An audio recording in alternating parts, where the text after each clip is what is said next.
You know, it wasn't that long ago that I had this entire garage cleaned and organized, and that is just not the case anymore. So welcome back, everybody, another day and back to this project and what to do with it. Today we're going to talk about everything that I have found thus far wrong with the 1994 Ford Mustang GT that we got for $1,100 winning bid, $1,485 out the door. Now, one thing that I have noticed is that these rims obviously don't go to this car. These were not the rims on this generation. These rims, I've actually seen pictures of them on 2008s. So someone either painted them or tried to plasti dip them, I don't know. So these rims definitely don't go to the car. I wouldn't call that something wrong with it. They fit, but it's definitely not right. Next thing I found wrong is the hood latch is destroyed. No doubt about that. That's going to be replaced. We've got some tweaking. Obviously the header panel does not exist anymore. The header panel is missing. We've definitely got some tweaking in here. It's nothing serious. This is not misshapen to the point where you can't fit the headlights and everything back in. Everything will go right back in here just fine. But there is some light tweaking worth taking notice of. Right here, you can definitely see it. And the fender, obviously, that fender is shot. A little bit of tweaking here. We've got some more tweaking back here. It's probably very difficult to get down in there and have a look at that, but it's tweaked just a hair right there. A little bit more tweaking over here, but again, nothing severe at all. Luckily, these rails are good.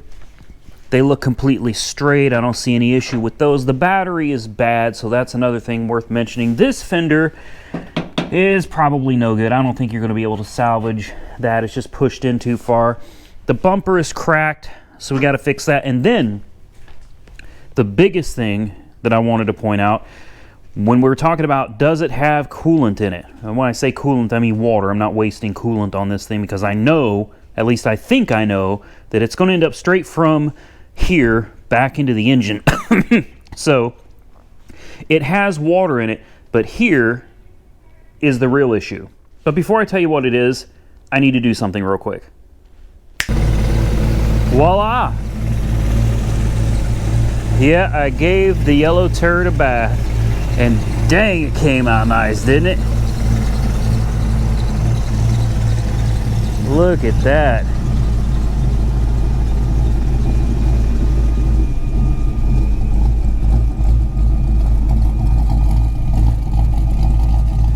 It does look like a banana. Got a little belt squeal because I washed the engine too. This way you could get a better look at like the interior. You see what I'm talking about, like how clean this sucker is, man. Look at that. And we got this motor cleaned up. Looks more like a 70,000 mile motor now.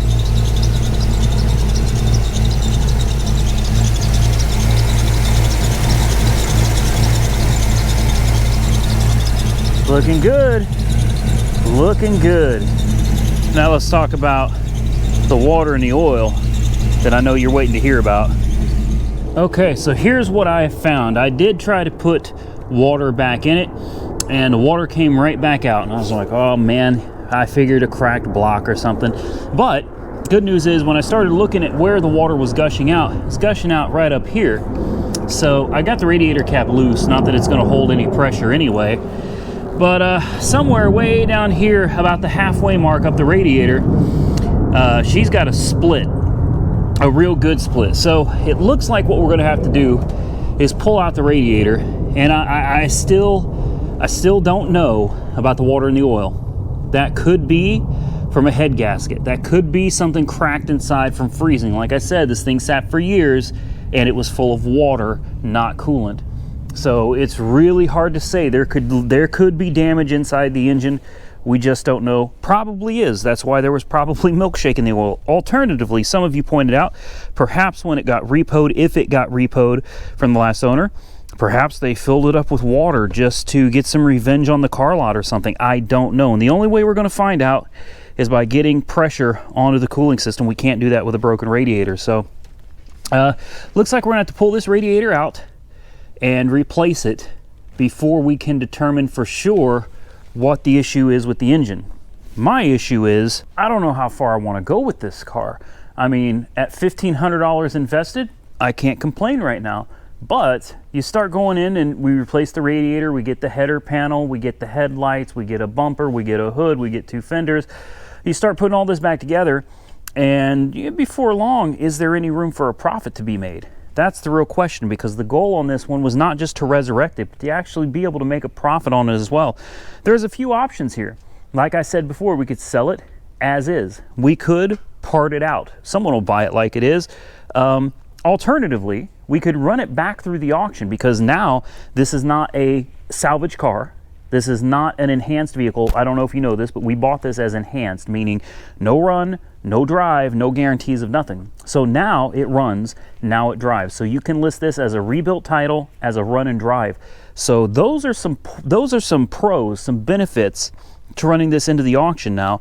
Let someone else worry about if it's got a blown head gasket, if it's got a cracked head, if it's got a cracked block, the cracked radiator. We don't have to do anything. We could probably bolt the hood on just to make it look a little better, put the hood on it, run it back through the auction as a run and drive. Of course, we got to put a battery in it so it'll fire up, but I don't know.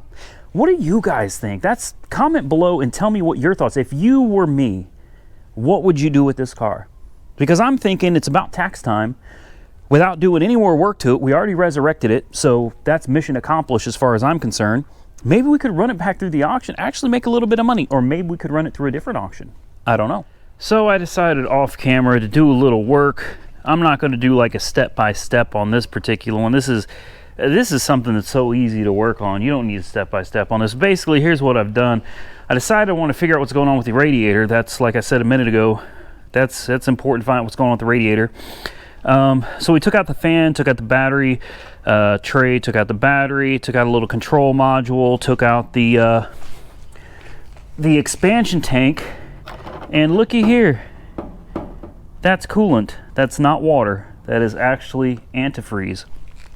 So what I've found is that this front end, this core support, was pushed back further than I had anticipated. It doesn't look like it was pushed back that much here, but I guess it was. It looks like it's been pushed back a minimum of 1 inch, maybe a little more, maybe 2 inches.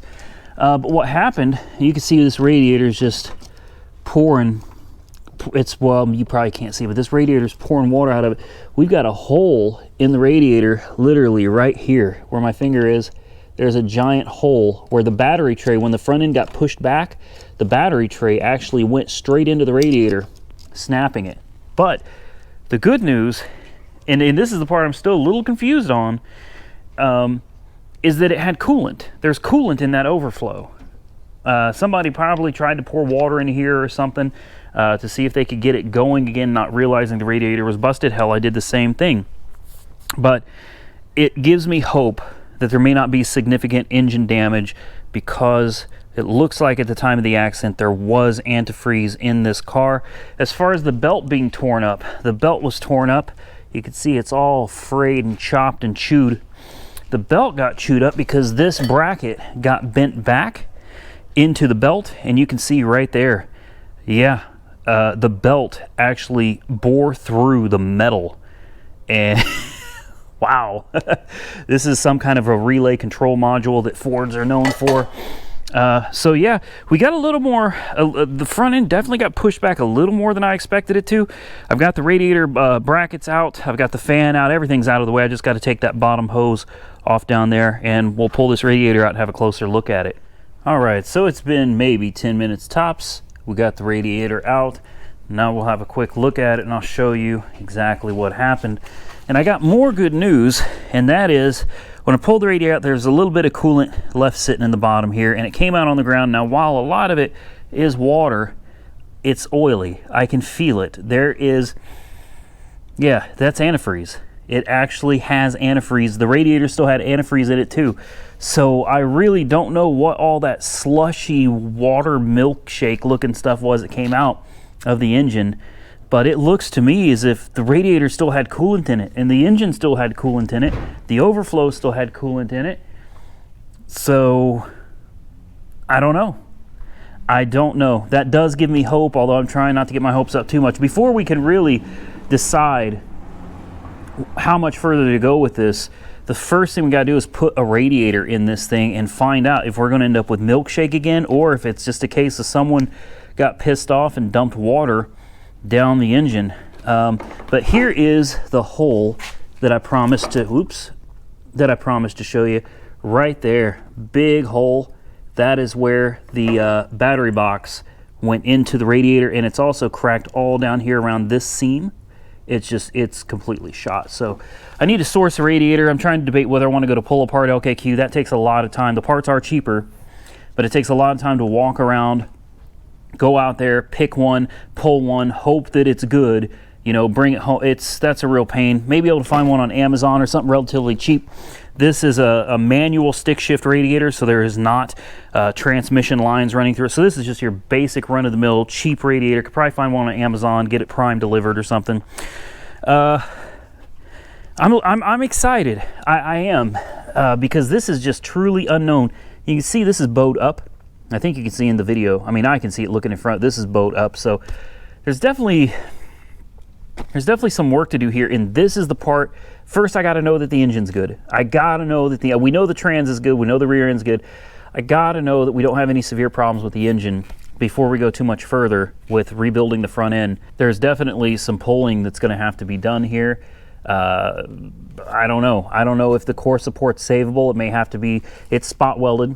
So, you know, here you go again. You got to drill them and separate it, peel it, and weld a new one on. I don't know. I just don't know if, for me, this is worth the money. Now, for somebody else that's wanting to build this into a daily or something, not looking to make a profit on it, might be a great deal for them. But my goal right now is to get a radiator in this thing, put it in, get it running, get the cooling system pressurized, and find out if we end up with milkshake again. And then we'll just have to go from there after I talk to Mike and see what his ideas are as well. That is going to be it for this episode. Is it really an episode? I don't know. That's going to be it for the video. Either way, guys, I appreciate you taking the time to watch. If you enjoyed the content, please give it a thumbs up. We got some stuff accomplished today. You know, I mean, we got it torn apart. We found out that it had coolant in it, and that's really important. I know there was coolant in the engine. I know there's coolant in the radiator. I know there's coolant in the overflow because it's green. So I'm feeling a little more confident about the powertrain in this thing right now, and that's exciting news. So stay tuned for the next one. I don't know, next one, I guess, I don't even know what it's going to be. We'll try to source a radiator and figure out if this thing's going to have a blown head gasket or not. Stay safe out there, everybody. I'll catch you very soon in the next one.